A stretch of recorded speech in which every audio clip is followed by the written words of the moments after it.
آداب، یہ آکاشوانی سری نگر ہے۔ اردو خبروں کے ساتھ میں بصارت گل۔ جموں کشمیر قانون ساز اسمبلی کا اجلاس آج سے سری نگر میں شروع ہو رہا ہے۔ اس 6 روزہ اجلاس کے دوران کئی معاملات پر بحث ہونے کی توقع ہے۔ اجلاس کے پہلے روز آج جماعت میں قرارداد پیش کی جائے گی۔ کل یعنی 24 اکتوبر کو اسمبلی میں راجیہ سبھا انتخابات کے لیے ووٹ ڈالے جائیں گے۔ 25 اور 26 اکتوبر کو چھٹی کے بعد اجلاس 27 اکتوبر کو دوبارہ شروع ہو کر 31 اکتوبر تک جاری رہے گا۔ جموں کشمیر کے 2 اسمبلی حلقوں بڈگام اور نگروٹا میں ضمنی چناؤ کے لیے امیدواروں کی طرف سے آج نام واپس لینے کی آخری تاریخ ہے۔ دونوں حلقوں کے لیے کاغذات کی جانچ پڑتال کل عمل میں لائی گئی۔ ہماری بڈگام کے نمائندے شوکت شاہ نے خبر دی ہے کہ حلقہ بڈگام کے لیے 19 امیدواروں کی طرف سے داخل کی گئی 20 نامزدگی کاغذات میں سے 3 نامزدگیاں نااہل پائی گئی اور یوں اس حلقے سے فی الحال 17 امیدوار میدان میں ہیں۔ اسی طرح سے نگروٹا اسمبلی حلقے میں 13 نامزدگیوں میں سے 10 امیدواروں کے کاغذات درست پائے گئے ہیں۔ بڈگام اسمبلی حلقے میں ضلع چناؤ officer doctor Bilal Mohi Uddin but کی نگرانی میں متعلقہ چناؤ عملہ ضمنی انتخابات کے احسن انعقاد کے لیے تمام تر تیاریاں و انتظامات کرنے میں لگا ہوا ہے۔ اسمبلی حلقے کے مختلف علاقوں میں سویپ کے تحت جانکاری پروگرام کا انعقاد بھی جاری ہے، جس کے چلتے عام لوگوں کو ووٹنگ کی اہمیت کے بارے میں ضروری جانکاری دی جا رہی ہے۔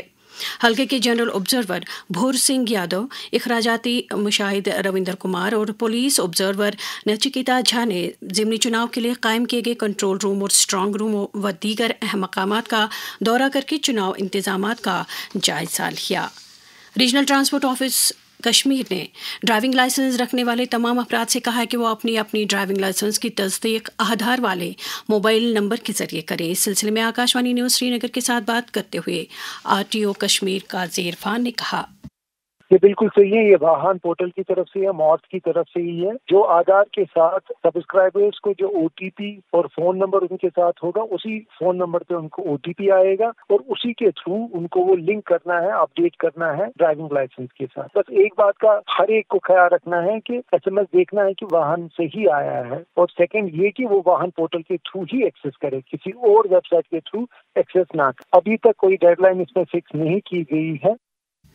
محکمہ انفارمیشن ٹیکنالوجی کے سیکریٹری ڈاکٹر پیش سنگلا نے سول سیکریٹریٹ جموں میں افسروں کی ایک میٹنگ کے دوران اس محکمے میں کیپیکس بجٹ 2025-26 کے تحت درد لیے گئے پروجیکٹوں کی مالی و مادی پیش رفت کا جائزہ لیا۔ سیکریٹری موصوف نے افسروں کو ہدایت دی کہ وہ زیر غور تفصیلی پروجیکٹ رپورٹوں کو مطلوبہ رفتار کے ساتھ آگے بڑھائیں تاکہ مختلف ترقیاتی پروجیکٹوں کی تکمیل مقررہ مدت کے اندر ہو سکے۔ صوبائی انتظامیہ کشمیر نے آنے والے موسم سرما کے پیش نظر جان و مال کی سلامتی کے لیے ایک جامع احتیاطی ایڈوائزری جاری کی ہے۔ ڈویژنل کمشنر کشمیر انشول گرگ کی جانب سے جاری کردہ اس ایڈوائزری میں عوام سے تلقین کی گئی ہے کہ وہ گرمائش کے آلات کا استعمال انتہائی ہوشیاری کے ساتھ کرے اور ساتھ ہی سونے سے قبل گیس اور بجلی پر چلنے والے سبھی آلات کو ضرور بند کیا کریں۔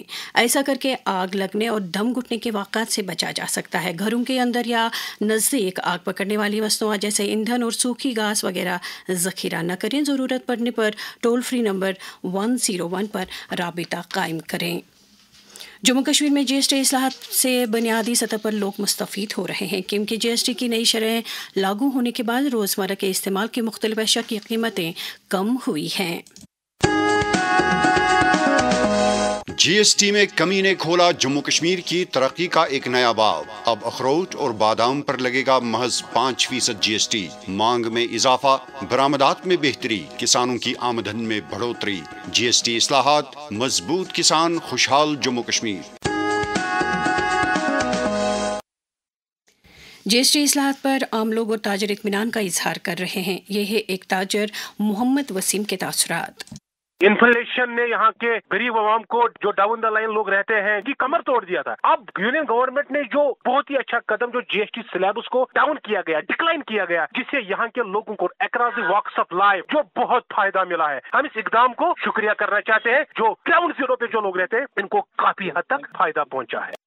اور اب درجہ حرارت سری نگر میں رات کا کم سے کم درجہ حرارت 6.4 ڈگری، جبکہ جموں میں رات کا کم سے کم درجہ حرارت 16.8 ڈگری سیلسیس ریکارڈ کیا گیا۔ اس کے ساتھ ہی خبروں کا یہ بلیٹن ختم ہوا۔ خبروں کا اگلا بلیٹن دن میں 12:30 پر اردو میں نشر ہوگا۔ ہمیں دیجیے اجازت۔ خدا حافظ۔